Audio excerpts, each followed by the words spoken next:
สบายดีทุกคนอ๋อวันนี้ฝนตกแห้งเลยทุกคนเซโนบ้านเฮาฝนตกสุดยอดเลยมื้อนี้เบิ่งแหน่นี่พี่น้องน้ำสุดยอดเลยจะพาไปเบิ่งฝนพี่น้องนี่เนาะตอนนี้อยู่ที่หอพักของเฮาทุกคนอ๋อน้ำมันก็ได้อ๋อตกแท้ตกว่าทุกคนเอ้ยนี่อ๋อเปิดฝาอ๋ออู้น้ำนะทุกคนโอ้โหแบบเหลือมเนาะถ่ายคลิปเฉยครับฝนตกอ่ะโอ้พี่น้องว้าวมันก็สวยยอดเลยแหละพี่น้องนี่ฝนตกผักอะดีโอ้เนาะ หลังจากที่อากาศร้อนมารุนเนาะทุกคนเนาะ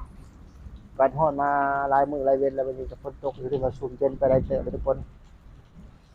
บรรยากาศในมื้อนี้นั่นเองพี่น้องฝนตกคักตกแน่ตกแท้ตกว่าว้าวพี่น้องเนาะคุณยายพี่น้องฝนตกท่วมหมดเลยทั้งนั้น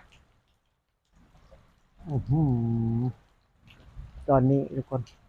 บรรยากาศในช่วง11 โมงตอนนี้เนาะ12 โมงยังจังหวะ11 โมงครึ่งทุกคนเลาะเบิ่งบรรยากาศครับทุกคนทางด้านหน้าหอพักบัดนี้ไปไปเบิ่งทางด้านหน้าหอพักกันโอ้เลาะอ้อมมาทางนี้โอ้ขี้เดือนก็ออกหลายๆฝนตกแล้วก็ได้นี่เนาะบรรยากาศตอนนี้โอ้ทุกคนฝนหำขนาดนะพี่น้องใบตาลกัดหล่นหมดแล้วนะ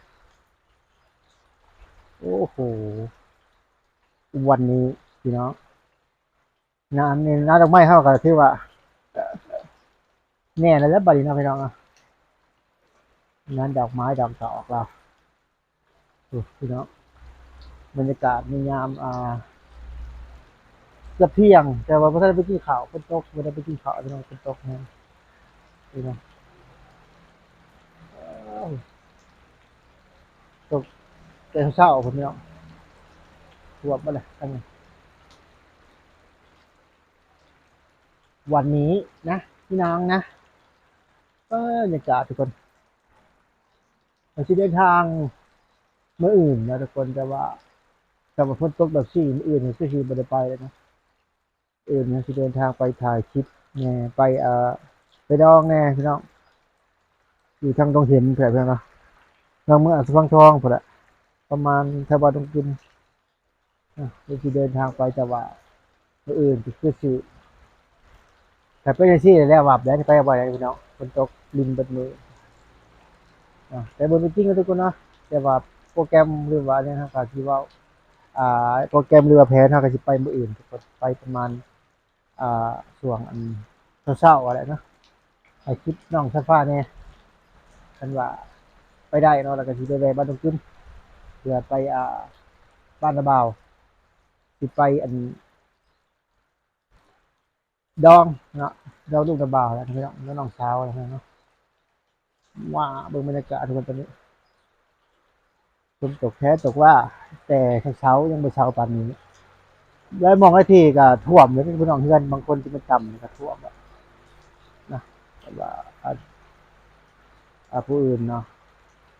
ที่สูงแน่เฮือนที่สูงเฮือนผู้ที่สูงแน่ก็บ่ท่วมนะทุกคนเดือน6ฝนตกพรำๆคนว่าอะไรพี่น้องนะบรรยากาศเดือน6นะนี่นะทุกคนบรรยากาศตอนนี้ทุกคนชุ่มเย็นมากเลยโอ้อยากเข้าแล้วมันไปที่เขาเฉยๆฝนจะตกบาดนี่ทุกคนเดี๋ยวสิเดินทางออกไปทางนี้แหละพี่น้องสิกินปากทางนะมีอาหารปากทางเลยจะไปเบิ่งนำกันว่าปากทางของมันสิอันนั้นบ่เนาะรวมอะไรทุกคน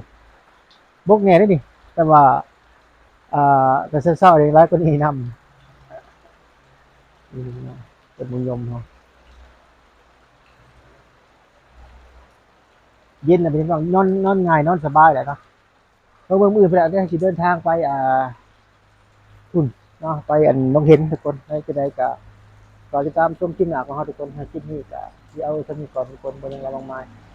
ฝนตกแน่นะ อย่าไปเบิ่งคลิปหน้ากันว่า